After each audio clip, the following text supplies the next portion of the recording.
in this episode, DEJON and Meg are at it again, and it's becoming increasingly clear that DEJON is quite controlling. And we've seen bits and pieces of it throughout the season. And one thing that really stuck out to me that somebody highlighted is that when it was family day, Meg was like, watch what you say because it's going to come back to me.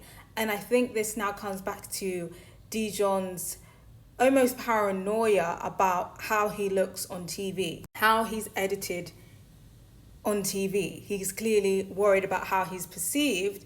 And instead of him checking himself to make sure that he's behaving well on TV so that there's nothing negative or there's nothing that people can infer negative about him, what he tends to do is point things at other people. It's not my fault, despite me behaving badly, despite me being very calculated and being very shady. It's other people's fault. It's the girl's fault chatting shit about me. It's you, Megan, who's making me look bad. And in this challenge,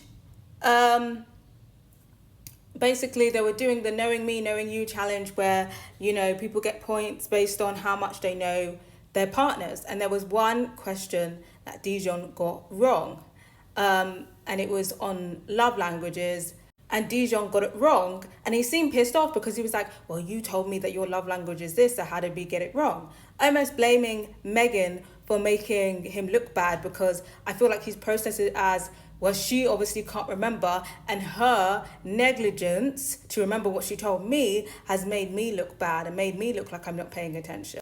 And he kept bringing it up, and this is him tallying, now I look bad on TV, I look like I don't care about her, like that's a really important question, love languages, like this is not a good look for me, when it really just wasn't that deep. They still ended up winning, and it seems like because he didn't get 5 out of 5 stars, he's pissed off, which is just weird. Then there was another situation where basically they had to answer a question, who would your partner want to couple up with if they had to couple up with somebody else?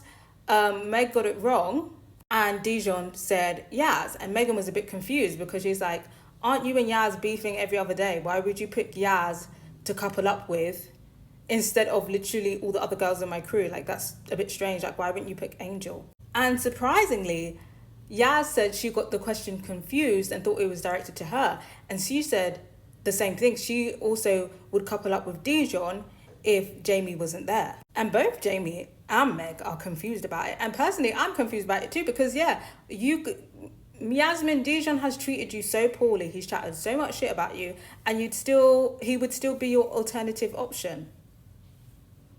I don't know if it's Shakira and Tony rubbing off on her, but to me, I just find it very strange, and so did Jamie, and obviously so did Meg. And Meg was basically like, this is news to me. And DEJON was basically, no, like I told you that Yasmin would be my number one if it wasn't you. And then they start going back and forth about what was actually said. Now, to my recollection of things, I think he did say that he did have attraction to Yasmin, but he didn't say anything about her being his number one after Megan. And I think that's what Megan was trying to clarify, or what she was confused about or felt a type of way about. And I think Meg kind of feels like, you've kind of made me look like an idiot out here by saying that you'd couple up with one of my ops. And I kind of get where Meg's coming from, especially if DEJON's all about his image, about looking bad on TV.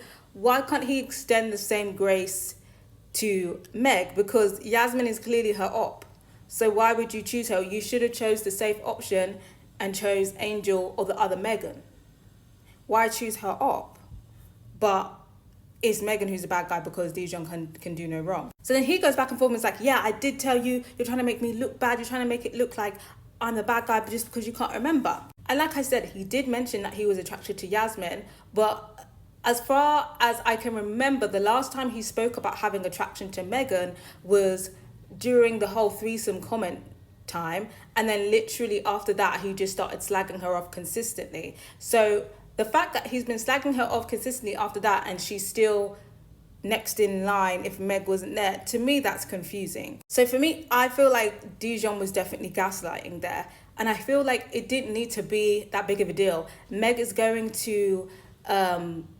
always going to forgive him. So he just needed to say like, oh yeah, I thought we had this discussion, but clearly not. But let's move on because clearly you're my girlfriend. I have no interest in Yas. But he's now focusing on my image, my image. You're making me look bad. You're making me look bad. And Meg's just kind of like, no, I'm not. Like, it's not that deep. Like, stop trying to put stop trying to project on me. And he's basically like, oh, you're not letting me speak. You're not letting me speak. But when Meg's trying to speak, he's cutting her off. And I feel like this is the tactic that DEJON uses. Doesn't let people who have a point land so that he doesn't have to combat the valid point. And that's a tactic that he uses to try and quiet the negativity towards him, and then he uses that to now posture himself as a victim. You're not letting me speak. You're making me look bad. This is a very manipulative tactic by him, and he does it a lot with Meg. And I feel like Meg knows what he's doing but lets it slide. Ultimately, it's a very manipulative and poor communication style, and it definitely has me side-eyeing, and the producers definitely stuck him in it by having him say on TV, like, you know, this show is a highlight, it's edited in a certain way, and I feel like you're trying to make me look bad. And it just further highlighted how calculated DEJON is. I couldn't be dealing with someone like this whose ego is just so big, and then he's insecure on top of that. So it's like you're almost walking on eggshells, you know, having to watch what you say in case it offends him. I couldn't live like that. And I think it's just very obvious that DEJON is here for TV. He's here for the brand deal. People are saying, you know, he's in debt. He's in here because, you know, there's rumors flying about that he's in debt, and it's very much clearly because he's pressing Meg, talking about, you need to, you know, I need to keep my image in check. And clearly he's thinking, like, if my image looks bad, that's my prize going down.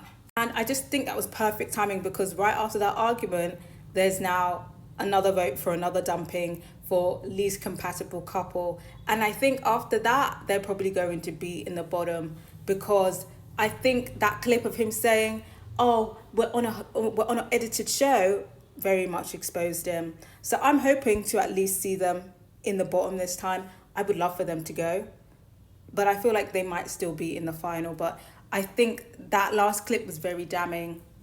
So we'll see. Do you think DEJON and Megan will be in the bottom this time, or do you feel like the Delulu stands will continue to prop them up? But I gotta hear from you guys. Does anybody see DEJON differently now if they were a stan of Meg and DEJON? Or does anyone kind of see where DEJON is coming? Do you think Meg should be mindful of making DEJON look bad, or do you feel like this is just a very weird, manipulative and toxic relationship? I gotta hear from you guys.